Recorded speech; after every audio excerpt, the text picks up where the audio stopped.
Nouvelles héroïnes.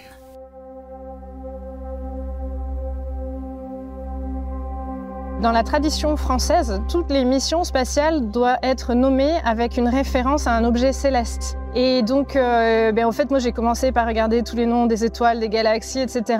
Puis en fait, très vite, finalement, je suis arrivée à ce nom Epsilon.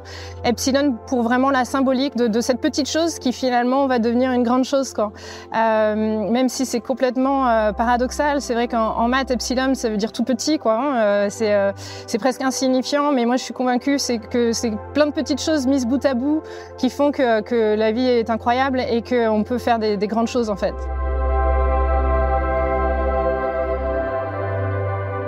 Peut-être que tu connais déjà cette histoire, parce que je te l'ai déjà racontée ici.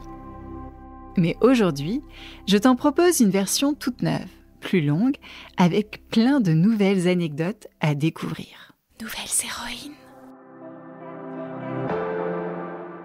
Salut toi, je suis Céline Steyer, celle qui murmure à tes oreilles des récits d'aventures insolites, de dépassements de soi et de destins extraordinaires à travers des histoires vraies de femmes qui ont osé faire de leurs rêves une réalité. Des histoires pour t'aider à grandir en confiance et trouver ton propre chemin. Bienvenue dans le monde surprenant des nouvelles héroïnes. Elle est une nouvelle héroïne, Sophie, qui rêvait d'aller dans l'espace. Sophie a atterri sur Terre au début des années 1980, en Bourgogne. Encore plus petite que grande, Sophie grandit dans une famille qui façonne son goût pour les sciences et l'exploration. Elle a très envie d'explorer non pas la première dimension, ni la quatrième, mais les limites de la deuxième, la dimension verticale. Et c'est pourtant en position horizontale, dans son lit, qu'elle rêve déjà de l'espace. Un poster de fusée collé au mur de sa chambre. Sophie est passionnée par les histoires d'avions racontées par son grand-père, un ancien mécanicien dans l'armée de l'air. Il lui parle de moteurs, de boulons et de guerre, mais surtout d'espoir, de réparer et de s'élever.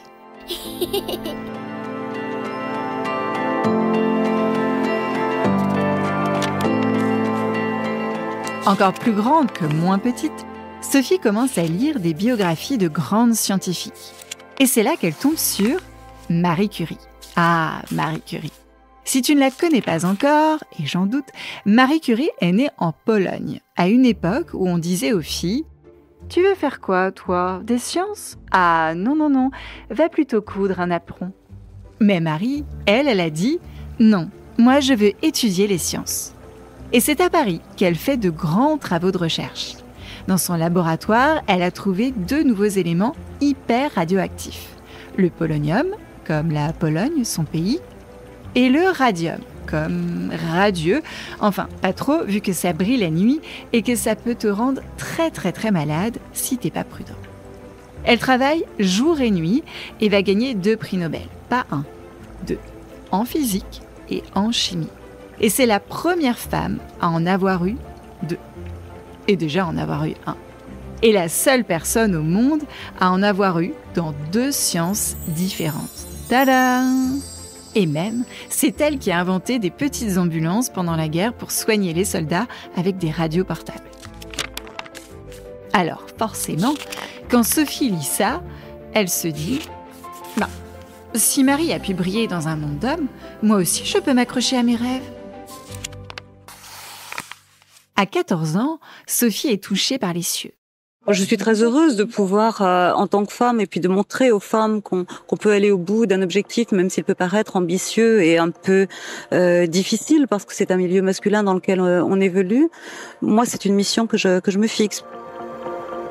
Claudie Aigneret, la première astronaute française d'école pour l'espace. Les jeunes filles n'ont pas suffisamment confiance en elles pour aborder ces métiers, pour entrer, pour s'orienter vers ces carrières.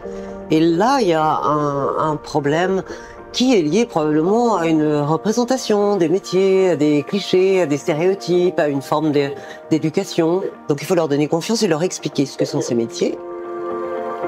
Et tu sais quoi ? Claudie Ignoret a aussi rêvé de l'espace en voyant un certain Neil Armstrong qui mit la main de l'homme là où elle n'avait jamais mis les pieds, sur la Lune. Neil ne chaussait que du 36, mais l'humanité lui refourgua des bottes bien trop grandes.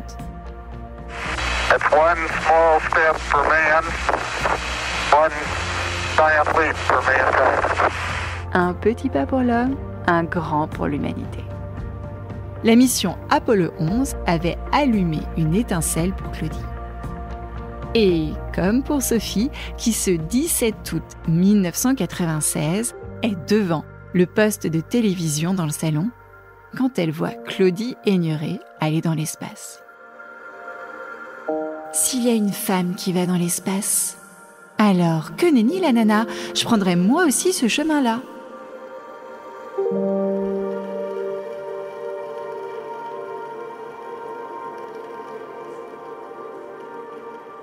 Le lendemain, au collège, elle le dit à toute sa classe. Vous verrez, moi aussi j'irai dans les étoiles. Puis, elle suit des études d'ingénieur à l'Institut supérieur de l'aéronautique et de l'espace. Puis s'envole, enfin, façon de parler, au MIT à Boston pour encore plus de sciences et d'altitude. À 23 ans, Sophie suit les traces de son grand-père et devient pilote d'hélicoptère pour l'armée de l'air. Elle devient ensuite pilote d'essai et part même au Royaume-Uni pour valider son diplôme royal de super mécano volant.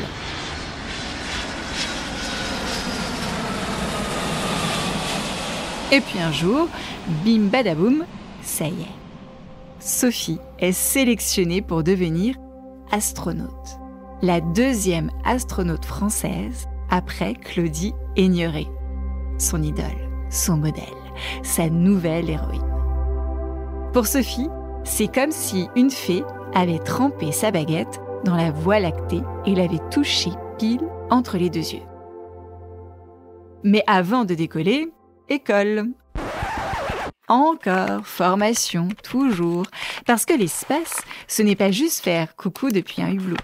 C'est apprendre à flotter sans s'évanouir, à réparer des toilettes à 400 km de la Terre et même à s'arracher une dent soi-même si besoin. Pour moi, apprendre, c'est l'histoire de toute ma vie. J'adore apprendre, j'adore retourner à l'école, j'adore découvrir des nouvelles disciplines, partir de rien et puis apprendre, progresser. Et maintenant, c'est parti. En avril 2026, Sophie s'envolera pour la mission Epsilon. Epsilon, ça veut dire tout petit en mathématiques. Mais aussi que des petites choses mises bout à bout peuvent former une mission géante. Comme un puzzle de rêve, de travail, de courage et de plein de gens qui y croient. Dans l'espace, Sophie fera des expériences scientifiques sur le vieillissement du corps, sur les matériaux, sur la médecine. Elle sera mécano dans l'ISS, bricoleuse des étoiles. Elle espère même faire une sortie dans le vide spatial en scaphandre, accroché par un fil comme dans les films. Sauf que là, ce sera vrai. Elle s'entraîne à Houston. À 4h du matin, elle commence par du sport. Puis s'ajoutent des heures de formation. Et pour l'heure du goûter, Sophie passe dans des simulateurs comme si elle était vraiment dans l'espace sans gravité. Elle doit ensuite passer à l'infirmerie pour des prises de sang, puis à l'atelier bricolage spatial, gestion du feu, fuite d'air, casse de vis. Tout est anticipé pour la préparer à tout événement dans l'espace. La journée d'entraînement ressemblerait à un marathon avec un scaphandre et dans l'eau, comme Géraldine Parodi, qui a aussi raconté son histoire sur ce podcast. Sophie a déjà préparé sa valise, ou plutôt une boîte de chaussures, avec des objets surprises, de l'humour, des clins d'œil pour ses coéquipiers et pour nous tous sur Terre. Elle a même prévu un menu de fête concocté avec un chef français. Bien sûr, gastronomie spatiale, s'il vous plaît. Et surtout, elle partage tout ça avec nous. Et son fils, qui sera resté sur Terre. Sur les réseaux, dans les médias, elle parle aux enfants, aux filles, aux garçons et à toi peut-être qui écoutes. Pour moi, c'est tellement une aventure. Enfin, j'ai toujours dit que je voulais de l'aventure dans ma vie, mais là, je crois que je suis servie. Tout est tellement surprenant, en fait. Chaque jour, c'est waouh, qu'est-ce qui m'arrive? Et ça donne vraiment envie de partager les good vibes qui vont avec. parce qu'elle se rappelle qu'elle aussi petite cherchait des histoires pour rêver. Ce qui me porte, c'est l'envie de transmettre. Je veux que la petite fille qui j'étais et tous les enfants d'aujourd'hui puissent se dire « moi aussi je peux ». Et son fils lui a déjà dit « bravo maman, tu réalises ton rêve ». Mais avant de décoller, elle s'est entraînée à tout, à se dépasser, à bricoler, à sourire même dans la fatigue. Elle veut partir avec de la bonne humeur, des idées plein la tête et des étoiles plein les poches. Et quand elle sera là-haut, dans le noir de l'espace, à regarder notre planète bleue toute ronde, elle pensera sûrement à son affiche de fusée accrochée au mur de sa chambre d'enfant. Franchement, c'est tellement une aventure incroyable et j'en rêve tellement depuis que je suis toute petite que c'est hyper rare les fois où je suis dans le dur et où j'ai pas le sourire. Bon, après, il faut voir que oui, des fois, on pousse le corps à ses limites, on pousse exprès pour aller chercher les limites de la zone de confort pour justement progresser plus vite et évoluer. Mais en réalité, moi, c'est 99% du temps, j'ai la banane et je suis heureuse. C'est une chance incroyable de vivre ça, de partager ça et je suis hyper heureuse. Voilà, c'était l'histoire de Sophie Anneau ou le début de la grande histoire de Sophie, deuxième astronaute française à aller dans l'espace après Claudie Aigneret. Elle s'envolera en avril 2026 et à son retour, je compte bien te la présenter en chair et en os. En attendant, j'espère que ça t'a plu et inspiré et que tu retiens les mots de deux scientifiques de l'espace.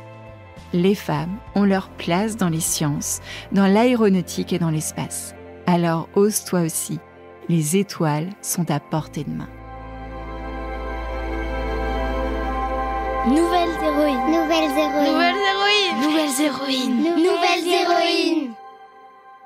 Si tu as aimé cette nouvelle histoire, dis-le moi en laissant un commentaire et 5 étoiles sur Apple Podcast, sur Spotify ou en demandant à tes parents de m'envoyer un message vocal sur le répondeur ou écrit sur Instagram. Et avant de te laisser retourner à tes occupations ou rêver encore plus grand, Nouvelles héroïnes est ceci disponible en livre. Tu peux le retrouver chez ton libraire préféré ou en ligne. Je mets tous les liens dans la description de l'épisode. Ton soutien est tellement précieux pour continuer de raconter ces histoires à encore plus de filles et de garçons.